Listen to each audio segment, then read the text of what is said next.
Greetings to all my friends from the eVidyaloka family.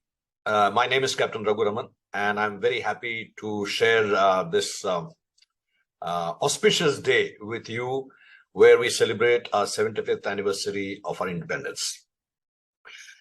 Despite 75 years of freedom, we all know that one of the biggest challenges that our country faces is how do we bring prosperity, bring growth, bring livelihood and happiness to the millions and millions of our fellow citizens, our brothers and sisters of this country who are not as blessed as some of us are. We can look at any problem that India faces, whether it's poverty, whether it's malnutrition, whether it's lack of employment, lack of employability. Eventually, the solution distills down to education. And to that extent, the entire initiative of eVidyaloka, which has been founded with truly a noble purpose, which is to bring the knowledge of those who want to give the knowledge, who possess the knowledge with them and who want to give it to the students who need it the most, making this relationship between acharya, a teacher, and a student who is starved of that knowledge, I think is one of the noblest things as an initiative that can be done.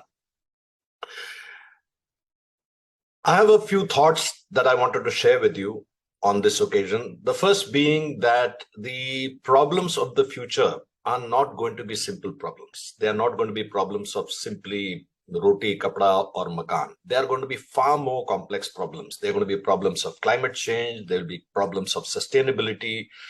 They will be complex problems that will not have simple solutions. They will be solutions that will require a lot of people to collaborate with each other, for a lot of people to understand each other's constraints. And all of these elements are the true elements of education. It's not just being able to solve quadratic equations or trigonometry or know the meaning of long words, which is education. Education is also about how do you empathize with somebody else who has a different way of thinking or a different way of looking.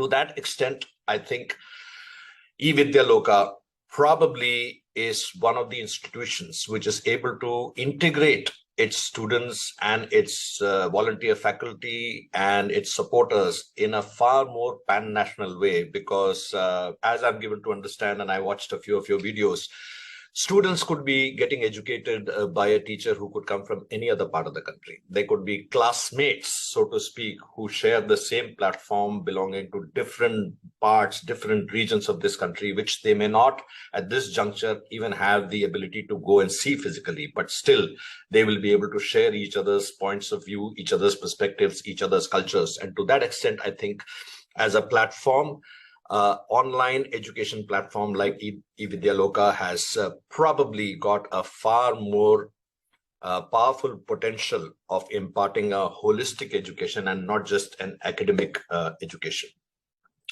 My last few messages are for, of course, the founders who have truly created an institution which not only is an existential need for India, but also allows the vast amount of knowledge that is lying latent in the thousands of volunteers who are with you, and God willing, the millions of volunteers you will be able to recruit for such a noble cause. That latent knowledge, which is lying idle in some sense, is being dissipated. One of the most valuable elements, most valuable commodities, as they say in the world, is knowledge, and that knowledge being imparted to people who need it the most. So many, many congratulations to the founders, the founding team, and everybody else who makes eLokavidya possible. My second message is, of course, to the volunteers. What you're doing is, again, as I mentioned, giving the most valuable commodity that you have in your possession, which is your time. You can buy anything in the world, but you can't buy an extra minute out of the 24 hours in a day. And for you to contribute your time, your knowledge to people who need it is, to my mind, one of the best return of investments in terms of good karma. So congratulations to you, all the volunteers, for your amazing work and amazing effort and the opportunity to earn good karma.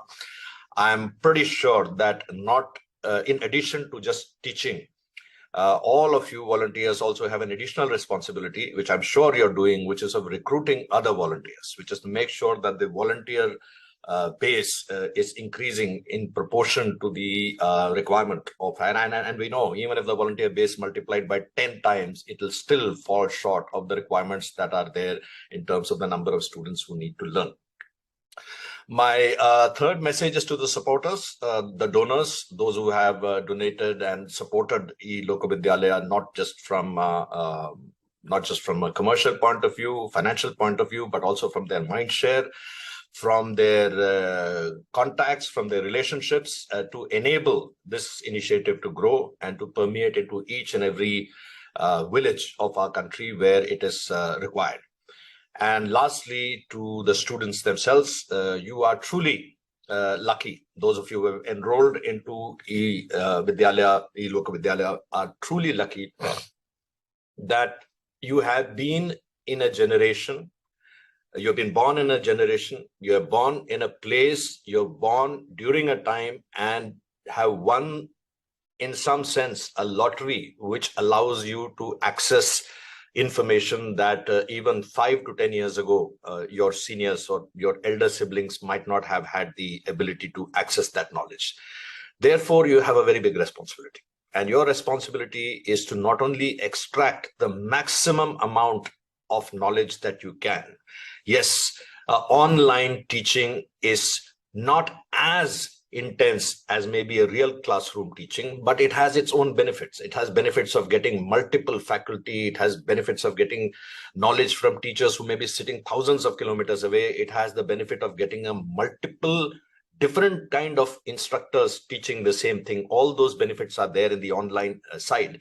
But as students, you also have a responsibility to realize that this is a huge opportunity which is available to very, very, very few people. And therefore, you owe it not only to take the maximum knowledge that you can, but also try and motivate other students, some of whom may have dropped out, some of whom may not have the financial ability, some may not even know about the possibility of learning online. It is also your responsibility to ensure that you also, in addition to learning, also teach and also persuade more people to come back into education.